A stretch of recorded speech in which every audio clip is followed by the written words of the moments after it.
जय हिंद दोस्तों। Mission Rajgir YouTube channel में आपका स्वागत है। हम लोग बिहार दरोगा, पीपीएससी, बिहार पुलिस, रेलवे के लिए 50 क्वेश्चन का सीरीज चला रहे हैं। आज सेट नंबर 4 है, तो चलिए हम लोग करते हैं। क्वेश्चन नंबर 1, इनमें से कौन राष्ट्रीय उद्यान मध्य प्रदेश में है? इनमें से कौन सा राष्ट्रीय उद्यान मध्य प्रदेश में है? तो ऑप्शन ए कुनो राष्ट्रीय पार्क। कुनो राष्ट्रीय पार्क कहाँ है? मध्य प्रदेश में। वहीं बाल पक्रम की बात करें तो मेघालय में। रायमोना असम में। रायमोना असम में हो गया। वहीं मोलिंग की बात करें, मोलिंग राष्ट्रीय उद्यान कहाँ है? अरुणाचल प्रदेश में। मोलिंग राष्ट्रीय उद्यान अरुणाचल प्रदेश में। देखिए इसी तरह का 3 है, एक मोलिंग राष्ट्रीय उद्यान अरुणाचल प्रदेश में, मोलेम राष्ट्रीय उद्यान जो है गोवा में है, और मुल्लेन राष्ट्रीय उद्यान जो मिजोरम में है। 3 गो मिलता जुलता नाम है। मोलिंग अरुणाचल प्रदेश, मोलेम गोवा और मुल्लेन तो मिजोरम में। वहीं सिंगालीला की बात करें तो पश्चिम बंगाल में स्थित है। चलिए अगला क्वेश्चन करते हैं। क्वेश्चन नंबर 2, मगरमच्छ संरक्षण परियोजना कब आया था? मगरमच्छ संरक्षण परियोजना कब आया था? 1974 में। ऑप्शन सी, 1974 में आया था मगरमच्छ संरक्षण परियोजना। वहीं 1975 की बात करें तो 1975 में कछुआ संरक्षण योजना आया। 1978 में घड़ियाल परियोजना आया। 1987 में गेंडा परियोजना कब आया? 1987 में। वहीं 2006 की बात करें तो 2006 में गिद्ध संरक्षण परियोजना कब आया? 2006 में। 3-4 और हैं। हंगुल परियोजना कब आया? 1970 में। हंगुल 1970। लाल पांडा 1996। लाल पांडा 1996। गिर कब आया? 1972 में। वहीं कछुआ संरक्षण योजना कब आया? 1975 में। चलिए अगला क्वेश्चन देखते हैं। क्वेश्चन नंबर 3, संसद में कार्य हिंदी या अंग्रेजी में होगा, ये किस अनुच्छेद में इसका चर्चा है? तो ऑप्शन ए, अनुच्छेद 348 में यह बात का चर्चा है कि संसद का कार्य हिंदी या अंग्रेजी में होगा। वहीं अनुच्छेद 343 क्या बोलता है? अनुच्छेद 343 बोलता है कि संघ की राजभाषा जो है हिंदी होगी, वो है अनुच्छेद 343 में। अनुच्छेद 344 में क्या है? अनुच्छेद 344 में राजभाषा आयोग का गठन करने का शक्ति राष्ट्रपति को दिया गया है। वहीं अनुच्छेद 350 का क में प्राथमिक स्तर पे मातृभाषा में जो है शिक्षा देना है, ये अनुच्छेद 350 का क में है। चलिए अगला क्वेश्चन देखते हैं। क्वेश्चन नंबर 4, चुनाव आयोग को 3 सदस्यीय कब बनाया गया था? चुनाव आयोग को 3 सदस्यीय कब बनाया गया था? तो ऑप्शन बी, 1993 में। 1993 में चुनाव आयोग को 3 सदस्यीय बनाया गया। वहीं बात करें 1994 में क्या हुआ था? तो 1994 में आपका खिलाड़ियों को पेंशन देने की व्यवस्था कब से शुरू हुआ? 1994 से शुरू हुआ। 1950 में चुनाव आयोग का स्थापना हुआ था। 25 जनवरी 1950 को चुनाव आयोग का स्थापना हुआ, इसलिए मतदाता दिवस कब मनाते हैं? 25 जनवरी को। वहीं 1990 को क्या हुआ था? अंतर्राज्यीय परिषद की स्थापना कब हुआ? 1990 में हुआ। चलिए अगला क्वेश्चन देखते हैं। Question number 5, Deccan education society की स्थापना किसने की थी? डेक्कन एजुकेशन सोसाइटी की स्थापना किसने किया था? तो बाल गंगाधर तिलक।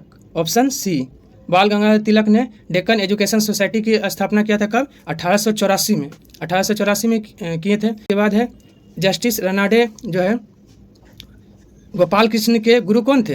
गोपाल कृष्ण के गुरु MG रनाडे थे। वहीं फिरोज शाह मेहता, तेलंग अतैयब जी ने क्या किया था? बॉम्बे प्रेसिडेंसी एसोसिएशन की स्थापना जो है किसने किया था? तो फिरोज शाह मेहता, तैयब जी और तेलंग ने 1885 में 1885 में किया था। वहीं दयानंद सरस्वती की बात करें तो आर्य समाज की स्थापना किसने किया? दयानंद सरस्वती ने 1875 में। चलिए अगला क्वेश्चन देखते हैं। क्वेश्चन नंबर 6, आधुनिक भारत का पिता, युगदूत या प्रथम आधुनिक पुरुष किसे कहा जाता है? ऑप्शन बी, राजा राम मोहन राय को कहा जाता है। वहीं विवेकानंद की बात करें तो विवेकानंद ने क्या किया था? तो विवेकानंद ने रामकृष्ण मिशन की स्थापना कब किया था? 1897 में। और बेलूर मठ की स्थापना 1887 में। स्वामी विवेकानंद ने जो है बेलूर मठ पहले 1887 में, उसके बाद रामकृष्ण मिशन 1897 में स्थापना की। वहीं रविन्द्रनाथ टैगोर की बात करें तो रविन्द्रनाथ टैगोर ने विश्व भारती की स्थापना कब किया? 1912 में। विश्व भारती की स्थापना 1912 में। चलिए अगला क्वेश्चन देखते हैं। क्वेश्चन नंबर 7 क्या बोल रहा है? यूरी गागरिन किस अंतरिक्ष यान से पृथ्वी की परिक्रमा किया था? यूरी गागरिन ने किस अंतरिक्ष यान से पृथ्वी की परिक्रमा किया था? तो बोस्टक 1 से। ऑप्शन सी, बोस्टक 1 से जो है यूरी गागरिन जो है गया था आपका पृथ्वी का परिक्रमा करने। वहीं और ये जो है यूरी गागरिन जो है किस देश का था? तो रूस का था। चलिए उसके बाद है स्पुतनिक 1। स्पुतनिक 1 जो है रूस द्वारा छोड़ा गया प्रथम उपग्रह कौन सा है? स्पुतनिक 1 है। वहीं स्पुतनिक 2 की बात करें तो लाइका नामक कुत्ता को कौन ले गया था? स्पुतनिक 2 ने। वहीं स्कोर की बात करें तो अंतरिक्ष में स्थापित पहला संचार उपग्रह कौन है?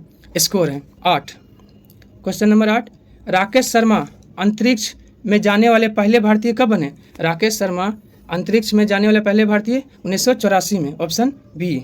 1984 में राकेश शर्मा अंतरिक्ष में गए थे। वहीं 1997 में 2003 में कल्पना चावला पहली बार 1997 में और दूसरी बार 1 फरवरी 2003 में कोलंबिया यान से गई। उसी में क्या हुआ, दुर्घटना के कारण उनकी मृत्यु हो गई। वहीं 1961 की बात करें तो 1961 में यूरी गागरिन जो था रूस का व्यक्ति, वो अंतरिक्ष में जाने में सफलता हासिल किए थे। चलिए अगला क्वेश्चन देखते हैं। क्वेश्चन नंबर 9, भारत और बांग्लादेश के बीच कौन सा अंतर्राष्ट्रीय सीमा है? भारत और बांग्लादेश के बीच कौन सा अंतर्राष्ट्रीय सीमा है? तो 0 डिग्री, ऑप्शन बी। 0 डिग्री है भारत और बांग्लादेश के बीच। वहीं 17वीं समांतर रेखा उत्तरी वियतनाम और दक्षिणी वियतनाम के बीच है। वहीं 38 डिग्री उत्तरी कोरिया और दक्षिणी कोरिया के बीच स्थित है, 38 डिग्री समांतर रेखा। 49वीं समांतर रेखा USA और कनाडा के बीच स्थित है। चलिए अगला क्वेश्चन देखते हैं। क्वेश्चन नंबर 10, इनमें से कौन सा समाचार पत्र का प्रकाशन स्थल जोहान्सबर्ग है? इनमें से किस समाचार पत्र का प्रकाशन स्थल जोहान्सबर्ग है? तो स्टार, ऑप्शन बी। स्टार का प्रकाशन स्थल कहाँ से है? तो जोहान्सबर्ग, दक्षिण अफ्रीका से होता है। वहीं ईस्टर्न सन की बात करें तो ईस्टर्न सन का प्रकाशन कहाँ से होता है? सिंगापुर से होता है। वहीं द आइलैंड की बात करें तो द आइलैंड कोलंबो, श्रीलंका से प्रकाशित होता है। वहीं गार्डियन की बात करें तो गार्डियन लंदन से प्रकाशित होता है। चलिए अगला क्वेश्चन देखते हैं। क्वेश्चन नंबर 11, किसमें नेत्र नहीं होता है और उसके जीवद्रव में हीमोग्लोबिन का विलय हो जाता है? किसमें जो है नेत्र भी नहीं होता है और उसके जीवद्रव में हीमोग्लोबिन का विलय हो जाता है? तो केंचुआ, ऑप्शन सी। ऑप्शन सी है, केंचुआ है। इसमें जो है नेत्र भी नहीं होता है और उसके जीवद्रव में हीमोग्लोबिन का विलय भी हो जाता है। उसके बाद मकड़ी की बात करें तो वहीं मकड़ी में जो है मकड़ी में कितना पैर और कितना आँख होता है? मकड़ी में 8 पैर और 8 आँख होता है। सभी पैर में एक एक आँख होता है। चींटी की बात करें, चींटी क्या है? चींटी एक सामाजिक जंतु है जो श्रम विभाजन प्रस्तुत करता है। पूछता है कौन सा सामाजिक जंतु श्रम विभाजन प्रस्तुत करता है? तो चींटी। वहीं कॉकरोच की बात करें तो कॉकरोच में पूछता है कितना जो है हृदय होता है? कॉकरोच में 13 कक्ष होता है हृदय। चलिए अगला क्वेश्चन देखते हैं। क्वेश्चन नंबर 12, पौधे की वृद्धि को नियंत्रित करने वाला हार्मोन कौन है? पौधे की वृद्धि को नियंत्रित करने वाला हार्मोन कौन है? Option B, ऑक्जिन्स। ऑक्जिन जो है पौधे की वृद्धि को नियंत्रित करने वाला हार्मोन है। वहीं जिब्रेलिन्स की बात करें तो जिब्रेलिन क्या करता है? बौने पौधे को लंबा करता है और इसके छिड़काव से फल और फूल जो है बड़े आकार में परिवर्तित हो जाता है। वहीं जिब्रेलिन्स जो पूछता है किससे प्राप्त होता है? जिब्रेलिन कवक से निकाले जाते हैं। जिब्रेलिन्स का खोज कौन किया है? कुरोसावा ने। जिब्रेलिन्स का खोज कुरोसावा ने किया है। वहीं एब्सिसिक एसिड की बात करें तो वृद्धि रोधक हार्मोन किसे कहा जाता है? एब्सिसिक एसिड को कहा जाता है। वहीं पत्तियों के विगलन में मुख्य भूमिका कौन निभाता है? तो एब्सिसिक एसिड निभाता है। और एब्सिसिक एसिड की खोज कौन किया था? कांस और एडिकोट ने किया था। वहीं साइटोकाइनिन की बात करें तो साइटोकाइनिन का मुख्य काम क्या है? कोशिका विभाजन करना और बौने पौधे को लंबा करना। पौधे को लंबा करना और कोशिका विभाजन का कार्य कौन करता है? साइटोकाइनिन करता है। और साइटोकाइनिन का खोज कौन किया था? मिलर ने किया था। चलिए अगला क्वेश्चन देखते हैं। क्वेश्चन नंबर 13, पायलट रहित प्रशिक्षण विमान कौन है? पायलट रहित प्रशिक्षण विमान कौन है? तो निशांत, ऑप्शन ए। निशांत जो है पायलट रहित प्रशिक्षण विमान है। वहीं लक्ष्य की बात करें तो लक्ष्य क्या है? पायलट रहित विमान। पायलट रहित विमान पूछेगा कौन है? तो लक्ष्य है। वहीं ध्रुव की बात करें तो एडवांस लाइट हेलीकॉप्टर कौन है? ध्रुव। वहीं पिनाका क्या है? Multi barrel rocket launcher Pinaka है। चलिए अगला क्वेश्चन देखते हैं। क्वेश्चन नंबर 14, विश्व का प्रथम कंप्यूटर नेटवर्क कौन है? विश्व का प्रथम कंप्यूटर नेटवर्क कौन है? अपरानेट, ऑप्शन बी। अपरानेट जो है विश्व का प्रथम कंप्यूटर नेटवर्क है। वहीं प्लेन कैलकुलेटर का बात करें तो ये क्या है? तो पहला कंप्यूटर भाषा है। वहीं एलन ट्यूरिंग ने क्या किया था? आधुनिक कंप्यूटर का आविष्कारक किसको माना जाता है? एलन ट्यूरिंग को। कंप्यूटर का आविष्कार चार्ल्स बेबेज ने किया, लेकिन आधुनिक कंप्यूटर का आविष्कार एलन ट्यूरिंग ने किया था। फोटोन क्या है? फोटोन उच्च स्तरीय कंप्यूटर भाषा है। चलिए अगला क्वेश्चन देखते हैं। क्वेश्चन नंबर 15, भारतीय बैडमिंटन संघ की स्थापना कब हुई? भारतीय बैडमिंटन संघ की स्थापना कब हुई? 1934, ऑप्शन डी। भारतीय बैडमिंटन संघ की स्थापना हुआ 1934 में। वहीं 1937 की बात करें तो भारतीय फुटबॉल महासंघ की स्थापना कब हुआ? 1937 में। 1920 में क्या हुआ था, भारतीय टेनिस संघ की स्थापना कब हुआ, 1920 में। और 1951 की बात करें, 1951 में भारतीय शतरंज अकादमी और मुक्केबाजी अकादमी की स्थापना कब हुआ, 1951 में हुआ। वहीं बीसीसीआई की बात करें, बीसीसीआई का स्थापना 1928 में हुआ। भारतीय ओलंपिक संघ की स्थापना कब हुआ, भारतीय ओलंपिक संघ 1927 में। वहीं पूछेगा भारतीय ओलंपिक परिषद की स्थापना कब हुआ, 1924 में। चलिए अगला क्वेश्चन देखते हैं, क्वेश्चन 16। क्वेश्चन 16 क्या बोलता है, national institute of water sport कहाँ है, national institute of water sport कहाँ है, तो डोनापोला, ऑप्शन ए। डोनापोला कहाँ है, अरुणाचल प्रदेश में है। वहीं मुंबई की बात करें, मुंबई में क्या है, स्पोर्ट क्लब ऑफ इंडिया का मुख्यालय कहाँ है, मुंबई है। और स्पोर्ट मैनेजमेंट जो है वो भी, उसका भी मुख्यालय कहाँ है, मुंबई में है। पुणे की बात करें तो आर्मी स्पोर्ट इंस्टीट्यूट कहाँ है, पुणे, इसी का नाम नीरज चोपड़ा के नाम पर रखा गया है। और लखनऊ में क्या है, गुरु गोविंद सिंह स्पोर्ट कॉलेज कहाँ है, लखनऊ में स्थित है। चलिए अगला क्वेश्चन देखते हैं, क्वेश्चन नंबर 17। इंग्लिश चैनल पार करने वाला प्रथम भारतीय कौन है, इंग्लिश चैनल पार करने वाला प्रथम भारतीय कौन है, तो मिहिर सेन। मिहिर सेन जो है इंग्लिश चैनल पार करने वाला प्रथम भारतीय है। वहीं आरती साहा की बात करें तो इंग्लिश चैनल पार करने वाले भारत की प्रथम महिला है। गर्ट्रूड एडरले की बात करें तो वो विश्व में इंग्लिश चैनल पार करने वाला प्रथम महिला कौन है, गर्ट्रूड एडरले।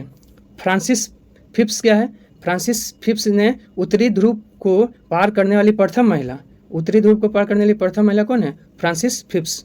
चलिए अगला क्वेश्चन देखते हैं, रेबीज दिवस कब मनाया जाता है, देखिए रेबीज दिवस कब मनाया जाता है, ऑप्शन ए 28 सितंबर को मनाया जाता है रेबीज दिवस। वहीं 21 सितंबर को शांति दिवस और अल्जाइमर दिवस, शांति दिवस और अल्जाइमर दिवस 21 सितंबर को। 12 नवंबर को निमोनिया दिवस, 12 नवंबर को कौन सा दिवस, निमोनिया दिवस। वहीं 7 नवंबर की बात करें तो 7 नवंबर को कौन सा दिवस मनाया जाता है, राष्ट्रीय कैंसर दिवस, राष्ट्रीय कैंसर दिवस 7 नवंबर को मनाया जाता है। चलिए अगला क्वेश्चन देखते हैं, क्वेश्चन नंबर 19।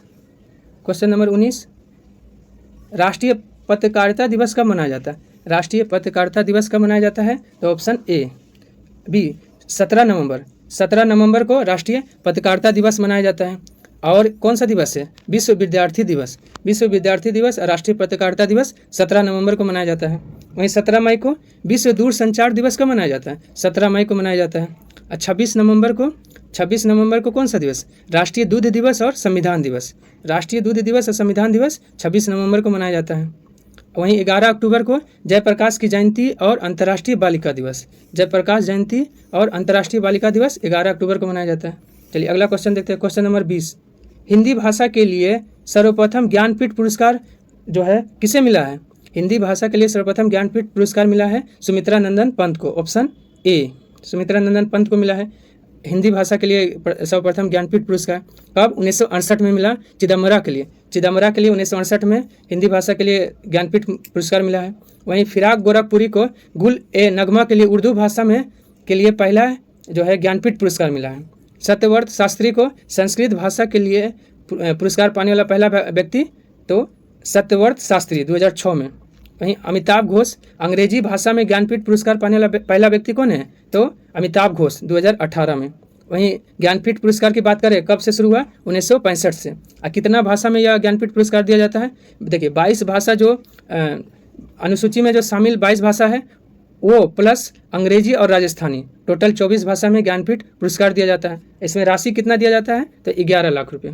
चलिए अगला क्वेश्चन देखते हैं, क्वेश्चन 21। सतलज परियोजना किस नदी पर स्थित है, देखिए सतलज परियोजना किस नदी पे है, याद रखिएगा सतलज परियोजना सतलज पे नहीं है, ऑप्शन ए चिनाव पे है। सतलज परियोजना किस पे है, तो चिनाव पे है। वहीं घाटप्रभा जो है, घाटप्रभा नदी पे कौन सी परियोजना है, हिडकल परियोजना घाटप्रभा नदी पे है। वहीं कोराडी नदी पे कौन सी परियोजना है, नागपुर शक्तिगिरी परियोजना किस नदी पे है, कोराडी नदी पे है। और सतलज नदी पे कौन सा परियोजना है, सरहिंद परियोजना किस नदी पे है, सतलज नदी पे है। और चंबल नदी पे राणा प्रताप सागर और महात्मा गांधी ये सब जो है दोनों किस नदी पे है, तो चंबल नदी पे है। चलिए अगला क्वेश्चन देखते हैं, क्वेश्चन 22। सर्वाधिक दशकीय वृद्धि वाला केंद्र शासित प्रदेश कौन है, 2011 की जनगणना के अनुसार सर्वाधिक दशकीय वृद्धि वाला केंद्र शासित प्रदेश कौन है, तो दादर नगर हवेली, ऑप्शन ए दादर नगर हवेली जो है सर्वाधिक दशकीय वृद्धि वाला केंद्र शासित प्रदेश है। वहीं लक्षद्वीप की बात करें तो यहाँ साक्षरता दर सबसे अधिक किस यूटी में है, तो लक्षद्वीप में है। और जनसंख्या में सबसे छोटा केंद्र शासित प्रदेश कौन है, तो लक्षद्वीप है।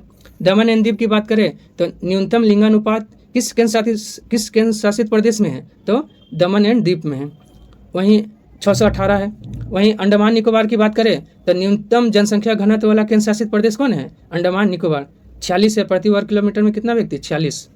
चलिए अगला क्वेश्चन देखते हैं, क्वेश्चन नंबर 23। 4 अश्वमेध यज्ञ कराने वाला पहला शासक कौन है? 4 अश्वमेध यज्ञ कराने वाला पहला शासक कौन है? प्रवरसेन प्रथम। प्रवरसेन प्रथम, ऑप्शन बी। इन्होंने 4 अश्वमेध यज्ञ करे तो आपका पुष्यमित्र शुंग ने कितना अश्वमेध यज्ञ करवाया था? 2 अश्वमेध। पुष्यमित्र शुंग ने 2 अश्वमेध यज्ञ करवाया था। सर्वसेन जो है हरिविजय नामक काव्य किसने लिखा? सर्वसेन ने लिखा। और सेतुबंध की रचना किसने की? प्रवरसेन द्वितीय ने। सेतुबंध की रचना किसने किया था? प्रवरसेन द्वितीय ने। चलिए अगला क्वेश्चन देखते हैं। साब किसका दरबारी राजकवि था? साब किसका दरबारी था? तो चंद्रगुप्त द्वितीय का। चंद्रगुप्त द्वितीय का, ऑप्शन डी। चंद्रगुप्त द्वितीय का था साब। वहीं चंद्रगुप्त प्रथम की बात करें तो गुप्त वंश का सबसे प्रतापी राजा या वास्तविक संस्थापक किसको माना जाता है? चंद्रगुप्त प्रथम को, द्वितीय को नहीं, याद रखिएगा, चंद्रगुप्त प्रथम। वहीं कुमारगुप्त की बात करें तो नालंदा विश्वविद्यालय की स्थापना किसने करवाया था? कुमारगुप्त ने करवाया था। कब? 450 ईस्वी में। वहीं नालंदा विश्वविद्यालय को नष्ट कब किया गया? तो 1193 में नालंदा विश्वविद्यालय को नष्ट किया गया था। वहीं विष्णुगुप्त की बात करें तो गुप्त वंश का अंतिम शासक कौन था? विष्णुगुप्त था। और समुद्रगुप्त गुप्त वंश में सबसे अधिक समय तक शासन करने वाला शासक कौन था? तो समुद्रगुप्त। इनका शासनकाल 335 ईस्वी से 380 ईस्वी तक रहा, सबसे लंबा कार्यकाल रहा गुप्त वंश में। चलिए अगला क्वेश्चन देखते हैं, क्वेश्चन नंबर 25। भक्ति आंदोलन की शुरुआत तमिल क्षेत्र में किस शताब्दी में हुआ? भक्ति आंदोलन की शुरुआत किस शताब्दी में हुआ? तो 7वीं शताब्दी, ऑप्शन बी। 7वीं शताब्दी में हुआ भक्ति आंदोलन की शुरुआत। वहीं 12वीं शताब्दी में कागज का प्रयोग भारत में कब हुआ? 12वीं शताब्दी में। सबसे पहले कागज का खोज कहाँ हुआ था? चाइना में हुआ था। चलिए अगला क्वेश्चन देखते हैं, क्वेश्चन नंबर 26। मोंटेगियो घोषणा को सूर्यविहीन उषा काल किसने कहा? मोंटेगियो घोषणा को सूर्यविहीन उषा काल किसने कहा? तो बाल गंगाधर तिलक, ऑप्शन ए। मोंटेगियो घोषणा को सूर्यविहीन उषा काल कहा बाल गंगाधर तिलक ने। महात्मा गांधी ने क्रिप्स मिशन को क्या कहा था? पोस्ट डेटेड चेक कहा था। वहीं नेहरू की बात करें तो नेहरू ने 1935 के अधिनियम को गुलामी का अधिकार पत्र कहा था और इसके बारे में कहा था कि यह एक ऐसा कार है जिसमें ब्रेक तो है लेकिन इंजन ही नहीं है। लाला लाजपत राय ने कांग्रेस के बारे में कहा था कि कांग्रेस को डफरिन की दिमाग की उपज किसने बताया था? लाला लाजपत राय ने बताया था। चलिए अगला क्वेश्चन देखते हैं, क्वेश्चन नंबर 27। प्रथम दिल्ली दरबार का आयोजन कब हुआ था? प्रथम बार दिल्ली दरबार का आयोजन कब हुआ? 1877, ऑप्शन ए। 1877 में हुआ था प्रथम बार दिल्ली दरबार का आयोजन। और दूसरा बार 1903 में। दूसरा बार कब हुआ? 1903 में। तीसरा बार 1911 में। तीसरा बार कब हुआ? 1911 में। वहीं 1921 में क्या हुआ था? इंडिया गेट का निर्माण कब हुआ था? 1921 में। चलिए अगला क्वेश्चन देखते हैं, क्वेश्चन नंबर 28। बाल गंगाधर तिलक को सजा सुनाने वाला जज कौन था? बाल गंगाधर तिलक को सजा सुनाने वाला जज कौन था? तो डावर, ऑप्शन ए।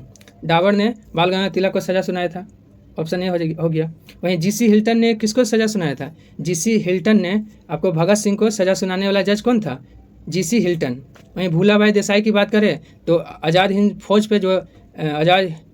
फौज पे जो है लाल किले पे जो मुकदमा चला था उसका अध्यक्षता किसने किया था? तो भूलाभाई देसाई ने इसका नेतृत्व किया था। वहीं एडमिरल गोल्फ्रेड की बात करें तो नौसेना विद्रोह जब हुआ था तो उसके नौसेना अध्यक्ष कौन थे? एडमिरल गोल्फ्रेड। चलिए अगला क्वेश्चन देखते हैं, क्वेश्चन नंबर 29। प्रथम आंग्ल अफगान युद्ध कब हुआ था? प्रथम आंग्ल अफगान युद्ध कब हुआ? 1839 से 42, ऑप्शन ए। प्रथम आंग्ल अफगान हुआ। और वही द्वितीय आंग्ल अफगान युद्ध कब हुआ? 1878 से 80। तृतीय आंग्ल अफगान का युद्ध कब हुआ? 1919 में। वहीं 1824 से 26 में क्या हुआ था? 1824 से 26 में प्रथम आंग्ल बर्मा युद्ध हुआ। प्रथम आंग्ल बर्मा युद्ध कब हुआ था? 1824-26 में। वहीं द्वितीय आंग्ल बर्मा युद्ध 1852 में। वहीं तृतीय आंग्ल बर्मा युद्ध कब हुआ? 1885 में। चलिए अगला क्वेश्चन देखते हैं, क्वेश्चन नंबर 30। हॉट स्पॉट शब्द का प्रयोग सबसे पहले किसने किया? हॉट स्पॉट शब्द का प्रयोग सबसे पहले किसने किया? नॉर्मन मायर्स ने, ऑप्शन बी। नॉर्मन मायर्स ने हॉट स्पॉट शब्द का प्रयोग किया। वहीं चार्ल्स एल्टन ने क्या किया था? पारिस्थितिक पिरामिड किसने दिया? चार्ल्स एल्टन ने।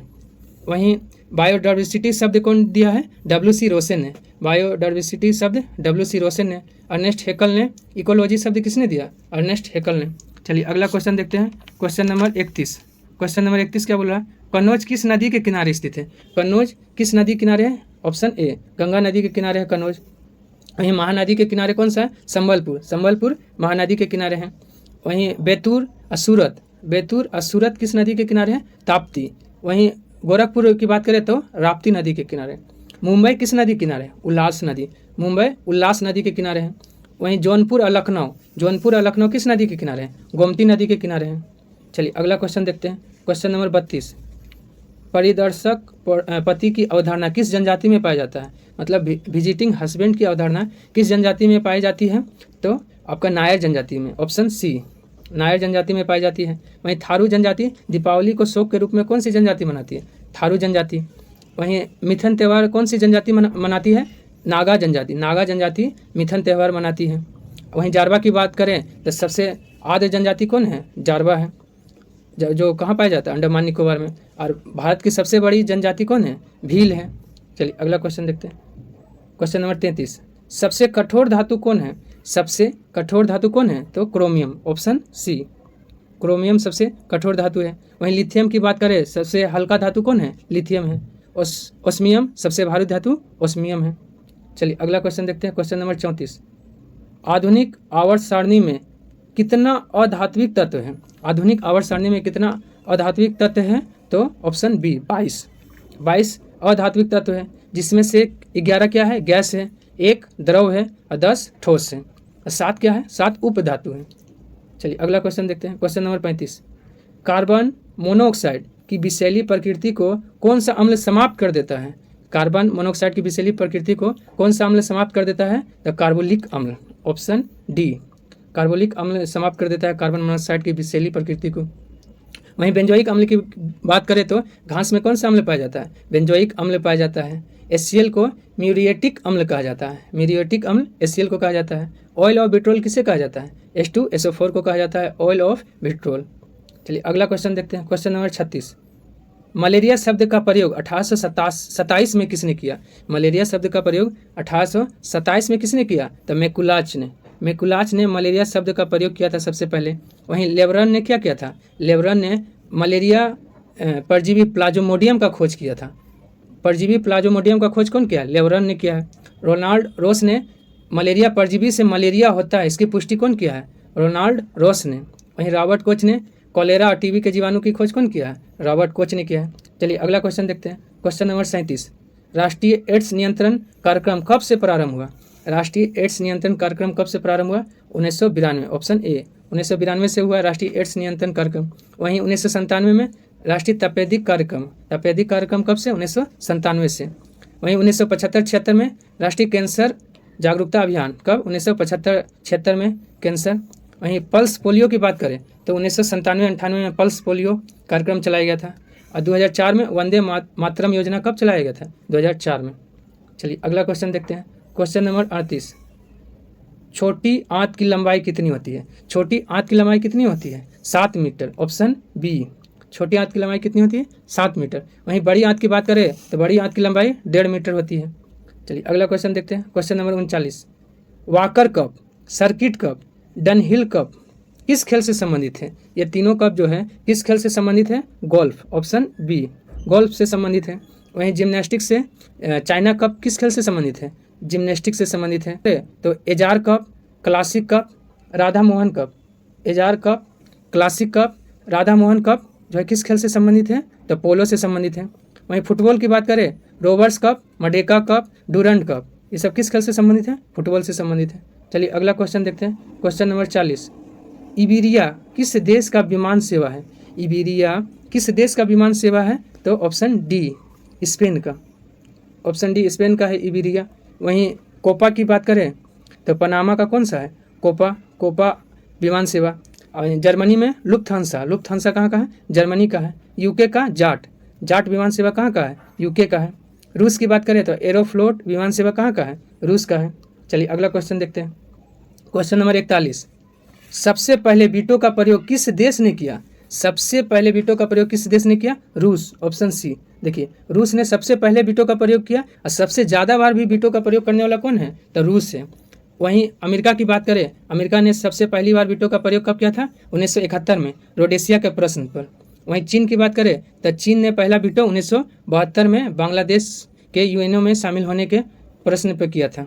चलिए अगला क्वेश्चन देखते हैं। Question number 42, Hindu view of life के लेखक कौन है? हिंदू व्यू ऑफ लाइफ के लेखक कौन है? Doctor S Radha Krishnan. Option A हो गया। वहीं सूर्यकांत त्रिपाठी निराला की कौन सी पुस्तक है? अनामिका और परिमल। अनामिका परिमल किसका है? सूर्यकांत त्रिपाठी निराला का। मैथिली शरण गुप्त की बात करें तो भारत भारती अशाकुंतला। भारत भारती अशाकुंतला किसका है? मैथिली शरण गुप्त का। वहीं जयशंकर तो कामयानी, आंसू, लहर, ये सब किसका है? जयशंकर प्रसाद का है। चलिए अगला क्वेश्चन देखते हैं। क्वेश्चन नंबर 43, समाजवाद का प्रवर्तक किसे माना जाता है? समाजवाद का प्रवर्तक किसे माना जाता है? तो आचार्य नरेंद्र देव। ऑप्शन ई, आचार्य नरेंद्र देव को माना जाता है समाजवाद का प्रवर्तक। चलिए बेडेन पावेल, देखिए बेडेन पावेल ने क्या किया था? स्काउटिंग की स्थापना किसने किया था? बेडेन पावेल ने। वहीं कार्ल मार्क्स की बात करें तो कार्ल मार्क्स जो है आपका वैज्ञानिक समाजवाद का जनक कौन है? Karl Marx. R N Tagore, देखिए आर एन टैगोर ने किसका स्थापना किया? शांति निकेतन का स्थापना कब किया? 1901 में। 1901 में शांति निकेतन की स्थापना कौन किया है? रविन्द्रनाथ टैगोर ने। चलिए अगला क्वेश्चन देखते हैं। क्वेश्चन नंबर 44, इन ए फ्री स्टेट पुस्तक के लेखक कौन है? इन ए फ्री स्टेट पुस्तक के लेखक कौन है? BS नाइपल। Option B. और वही सलमान रुश्दी की बात करें तो मिडनाइट चिल्ड्रेन के लेखक सलमान रुश्दी। वहीं किरण देसाई की कौन सी पुस्तक है? द इनहेरिटेंस ऑफ लॉस पुस्तक के लेखक Kiran Desai. The God of small thing किसका है? अरुंधति राय का है। चलिए अगला क्वेश्चन देखते हैं। क्वेश्चन नंबर 45, पादप एवं जंतु के बीच की कड़ी कौन है? पादप और जंतु के बीच की कड़ी ऑप्शन बी युगलिना है। वहीं युगलिना किस वर्ग में आता है? तो प्रोटिस्टा में। युगलिना प्रोटिस्टा में आता है। वहीं मेटाजोवा की बात करें तो जंतु जगत को किस नाम से जाना जाता है? मेटाजोवा के नाम से जाना जाता है। पेप्टिडोक्लेकेन के बारे में क्या है? जीवाणु की कोशिका विभक्ति किसकी बनी होती है? पेप्टिडोक्लेकेन की बनी होती है। आर्कियोपेरेटिक्स क्या है? सरीसृप और पक्षी के बीच योजक कड़ी कौन है? आर्कियोपेरेटिक्स। चलिए अगला क्वेश्चन देखते हैं। क्वेश्चन नंबर 46, बंदर में गुणसूत्र की संख्या कितनी होती है? बंदर में गुणसूत्र की संख्या कितनी होती है? 42। ऑप्शन डी, बंदर में 42 गुणसूत्र होता है। वहीं 44 किसका होता है? 44 खरगोश का कितना गुणसूत्र? 44 होता है। वहीं 48 3 का होता है। आलू, चिंपैंजी और तंबाकू का गुणसूत्र कितना होता है? 48 होता है। चलिए उसके बाद 20 किसका होता है? मक्का का। 20 गुणसूत्र किसका होता है? मक्का का होता है। चलिए अगला क्वेश्चन देखते हैं। क्वेश्चन नंबर 47, गोबर पर उगने वाले लाइकन को क्या कहते हैं? गोबर पे उगने वाले लाइकन को क्या कहते हैं? कोप्रोफिल्स किसको कहते हैं? गोबर पे उगने वाले लाइकन्स को कहते हैं। वहीं पेड़ पे उगने वाले लाइकन को क्या कहते हैं? कोटिकोल्स कहते हैं पेड़ पे उगने वाले लाइकन को। सेक्सिकोल, चट्टान पे उगने वाले लाइकन को क्या कहते हैं? सेक्सिकोल कहते हैं। देखिए रोसेला से क्या होता है? रोसेला से लिटमस पेपर की प्राप्ति होती है। चलिए अगला क्वेश्चन देखते हैं। क्वेश्चन नंबर, इसका आंसर क्या हो जाएगा? गोबर पे उगने वाले लाइकन को क्या कहते हैं? तो कोप्रोफिल्स। Option C. चलिए अगला क्वेश्चन देखते हैं। क्वेश्चन 48, किस उपराष्ट्रपति की मृत्यु पद पे रहते हुए हुई? किस उपराष्ट्रपति की मृत्यु पद पे रहते हुए हुआ था? तो कृष्णकांत। ऑप्शन सी, कृष्णकांत ऐसा उपराष्ट्रपति हुए जिनका मृत्यु पद पे हुआ था। वहीं बीबी गिरी की बात करें तो बीबी गिरी सबसे कम समय तक उपराष्ट्रपति रहने वाले थे। गोपाल स्वरूप पाठक ऐसे उपराष्ट्रपति थे जो पहले कानून मंत्री भी बन चुके थे। चलिए अगला क्वेश्चन देखते हैं। क्वेश्चन नंबर 49, चक्रवात फ्रेडी से कौन सा देश प्रभावित हुआ था? फ्रेडी चक्रवात से कौन सा देश प्रभावित हुआ था? तो ऑप्शन ए, मलावी प्रभावित हुआ था फ्रेडी चक्रवात से। चलिए अगला क्वेश्चन देखते हैं। क्वेश्चन नंबर 50, केर पूजा महोत्सव कहाँ प्रारंभ हुआ? ऑप्शन सी, त्रिपुरा में प्रारंभ हुआ। चलिए अगला क्वेश्चन एक एक्स्ट्रा क्वेश्चन है। मक्खन महोत्सव अंडूरी का आयोजन कहाँ किया गया है? मक्खन महोत्सव अंडूरी का आयोजन कहाँ किया गया है? तो उत्तराखंड में किया गया। आज के लिए इतना ही, धन्यवाद।